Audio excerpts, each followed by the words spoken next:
So today I want to discuss what can we do about the spread of narcissism. We as collectives, we as individuals, is there anything we can do to reverse this process or to contain it, to ameliorate it, to mitigate it, to something? The rise of narcissism is inexorable.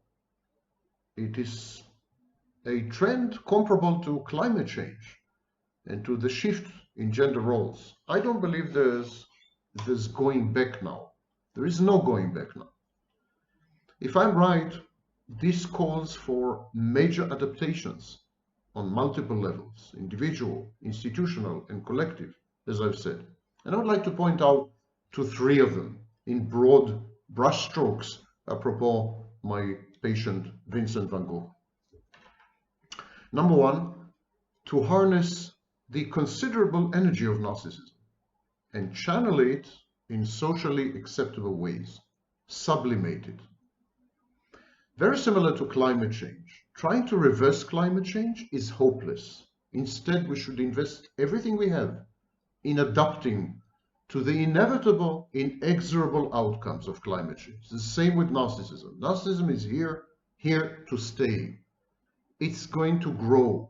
It's a pandemic. It's a viral infection. Everyone is going to be affected.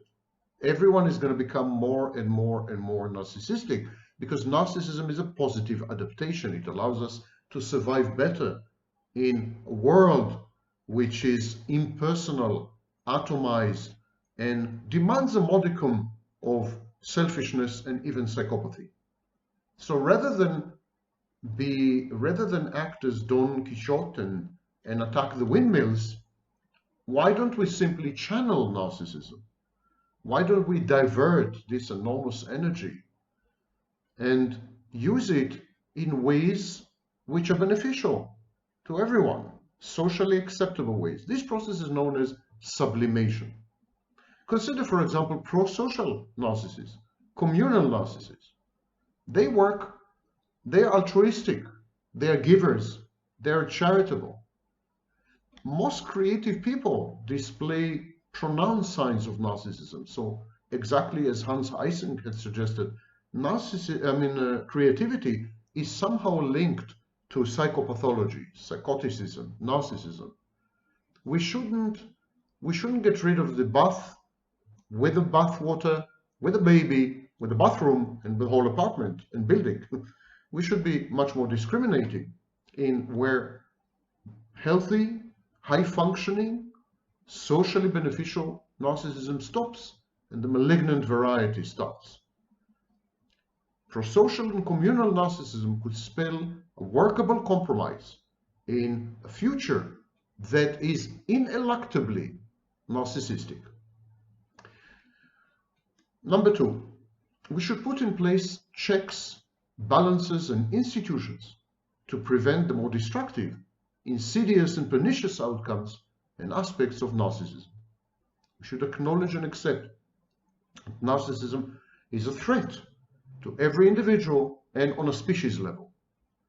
And we should rebuild everything, reconstruct everything to accommodate narcissism or to contain it as the case may be.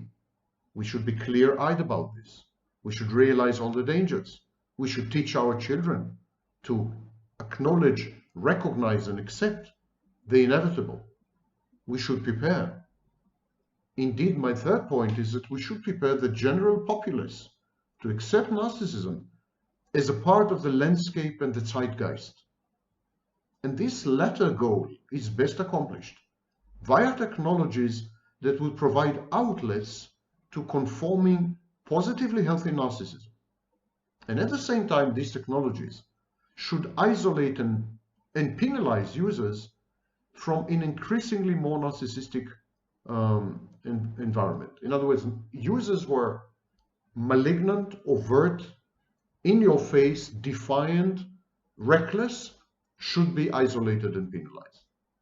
Technologies in general should act as a buffer between their users and the rising tide and tsunami of narcissism. Because inevitably, until we adapt and regulate narcissism, there will be many victims. and many sacrifices required. So technology should isolate users from an increasingly more narcissistic reality as much as possible. Social media and the metaverse as harbingers of these twin tasks are examples. Atomization and self-sufficiency, as well as a disintegration of social institutions, are mere symptoms of this tectonic shift in what it means to be human, actually, and what it means, what reality means. We are transitioning to a land of fantasy and simulation, and we are utterly unprepared. Even more profoundly, pathological narcissism is a form of religion. And so while I did say a minute ago that social media and the metaverse exemplify the tasks of protecting users from a harsh reality and yet allowing them to express their narcissism, and if I said a minute ago that atomization and self-sufficiency and the disintegration of social institutions are symptoms of a tectonic shift, I think this tectonic shift is not merely in how we organize our societies and how we redefine our cultures and, of course, ourselves. I think this tectonic shift is from a set of monotheistic, hierarchical, centered religions to a new distributed network religion, narcissism. Pathological narcissism develops as a set of complex psychological defenses against childhood abuse and trauma in all its forms, including not only classical maltreatment, but also idolizing the child, smothering, parentifying, or instrumentalizing the child. These are all forms of abuse. And then there are defenses against this abuse, and these defenses coalesce and become pathological narcissism in adulthood, whenever the child is not allowed to separate from the parental figures, when the child is not permitted to form boundaries and to individuate, become an individual. A disorder of some kind ensues, secondary pathological narcissism being among the most prevalent. In the narcissistic pathology, the child forms a paracosm, a virtual reality, a fantastic universe. And the paracosm is ruled over by an imaginary friend who is everything the child is not. This imaginary friend is all-knowing, omniscient, all-powerful, omnipotent, perfect, brilliant, and omnipresent. In short, this imaginary friend is a godhead or a divinity. The child worships the newfound ally and makes a human sacrifice to this Moloch, to this unforgiving God. The child offers to this divinity, to this deity, his true self. In other words, there's a new God, it's a private religion, and there's a human sacrifice involved, the child himself. The child strikes a Faustian deal. He is endowed with a grandiose, albeit fragile, self-image and a fantastic self-perception. But in return for these, in return for the ability to subsist and persevere in a fantasy of self-grandeur, in return for this, the child ceases to exist. The narcissist outsources his ego boundary functions to the false self. The narcissist regulates his internal environment, for example, his sense of self-worth, via constant feedback from a multitude of interchangeable sources of narcissistic supply. The narcissist is a veritable hive mind. Narcissism, therefore, is the celebration, the elevation, the glorification of a superior absence, a howling emptiness, the all-devouring void of a black hole, with a galaxy of internal objects, introjects, swirling around it. Narcissism is a private religion, which resembles very much primitive faiths and rites. It is a fantasy defense writ large and gone awry, having metamorphosized into a delusion. Reality testing is severely impaired in narcissism, and the narcissist mistakes inner representations of people with the external objects that gave rise to them.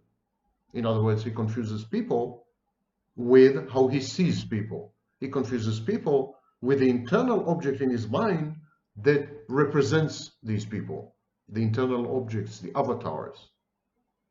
As a growing number of people become increasingly more narcissistic, and as our civilization rewards narcissism and veers towards it, the allure of narcissism, the narcissism religion, is growing exponentially.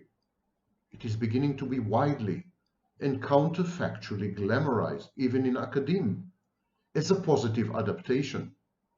Counterfactually because narcissism ineluctably and invariably devolves into self-defeat and self-destruction. Narcissism is the first distributed or networked faith. Every believer and every practitioner, in other words, the narcissist, is a worshipper. But every believer and every practitioner is also the God that he worships, has a godlike false self. So the narcissist is both a God and a worshipper. Every node in this network, every narcissist, is equipotent because all narcissists are omnipotent. So every node is equal to every other node in terms of its capacities, which are infinite, godlike. And every node is self-sustaining as it seeks to consume and to elicit narcissistic supply, attention, good or bad. And like every religion before it, narcissism is fast becoming an organizing and hermeneutic explanatory principle. Narcissism imbues existence with meaning and direction. Narcissism is both prescriptive, tells you what to do, and proscriptive, tells you what not to do. Fueled by technologies like social media, narcissism is spreading with more alacrity than any previous historical faith. Pathological narcissism is also missionary, exactly like other monotheistic religions. The narcissist attempts to convert potential sources of narcissistic supply and intimate partners to participate in his shared fantasy, to worship his grandiose deity, the false self, and to adhere to his creed. Everything I said above applies with equal rigor to narcissistic collectives. This is where the danger lurks. Narcissism is aggressive and it is intolerant. It is disempathic. It's exploitative. Narcissism is a death cult. It elevates objects above people. In a society of the spectacle, everyone is rendered a commodity. Materialism and consumerism are manifestations of narcissism, as is malignant, ostentatious individualism. Narcissism in collectives is indistinguishable from the individual sort. It is always adversarial and results in dismal self-defeat and self-destruction. Left unbridled and unconstrained, ideologically elevated, narcissism can bring about Armageddon in more than one way.